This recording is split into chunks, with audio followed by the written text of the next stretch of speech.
So I'm not seeking the approval of others for nation building.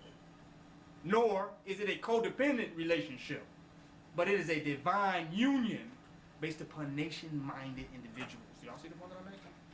Because each one of us has to walk our walk. We can't just be on nation building together. You got to be on nation building when you're walking down the alley at 2 o'clock in the morning. Y'all hear what I'm saying? And you better be a master in nation building by your damn self at that point. But if you're seeking the approval of the group, the chain is as strong as weak as the link. You already weak. Because now you're looking back. You're in the past. Your power is in the present moment. You're looking back to a group.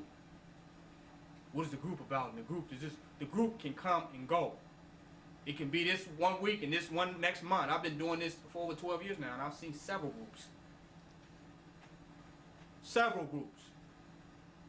And I've stood in the eyes of all of them. And I have been so consistent with what I have been saying and what I have had to say that what I've said has not changed in the face of any group. Do you get the point I'm making?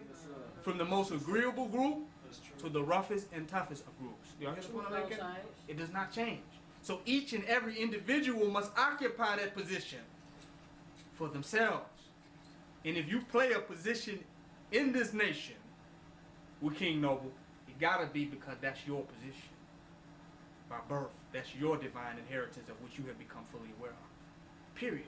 If it ain't yours, if you can't claim it and own it and sit in it, then it ain't gonna work, period.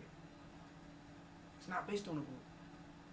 It's based on the individuals, where they stand, how strong they are, what they stand for. Sister asked me last week, she said, do you have any friends? I said, I don't have no damn friends. Literally. I don't have no friends. I have people who are aligned in truth. That's different. A friend is somebody who will say, well, we friends. No, we're not. Either you stand for truth or you don't. Make no compromises. Do you understand the point I'm making?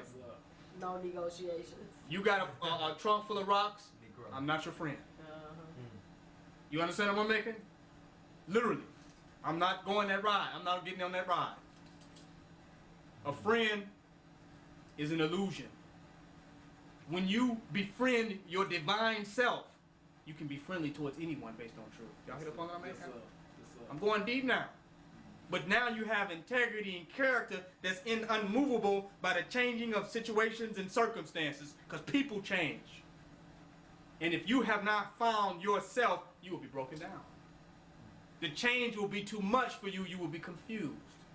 But if you have found yourself, as the scriptures say, the still small voice within, he that is in you that's greater than he that is in the world. As you have found yourself, it don't matter what happens, who changes. Because there will be situations where people will throw appearances at you to try to break you down. And if you could just stand through those appearances, you'll be a master on the other side. Y'all hear the point I'm making? Literally, because they're just an appearance. They just appear a certain way. And fear is what? False evidence appearing real. But if you can stand on your square as who God has made you, in a more science simple America, we always used to say, who made you? And the answer to that was Allah. That means that you're not made by anything of this planet. You're made by something that is divine. So this situation didn't make you on the planet. No man, your mama and daddy didn't make you. Y'all hear what I'm saying? Yes, sir. They didn't make you. You are already made. So if they didn't make you, they cannot break you. Y'all hear the point I'm making? They didn't make you. You are of a divine source, and you must have the knowledge of that source so that you can have the power of it in all situations and circumstances. Y'all hear the point that I'm making? Because your power is not coming from this world. It's coming from where you came from. I hope I'm not going too deep for y'all tonight. Your power don't come from this world. It comes from where you came from. Some people say the realm of the Ogun or the ancestors or the Orishas. There's many different names for this. But your power is not coming from here. But that power is inside you and can only be activated based on the knowledge itself. And when your enemies come in the presence of that activated knowledge itself, they must submit. Y'all hear the point that I'm making? Yes, sir. Literally.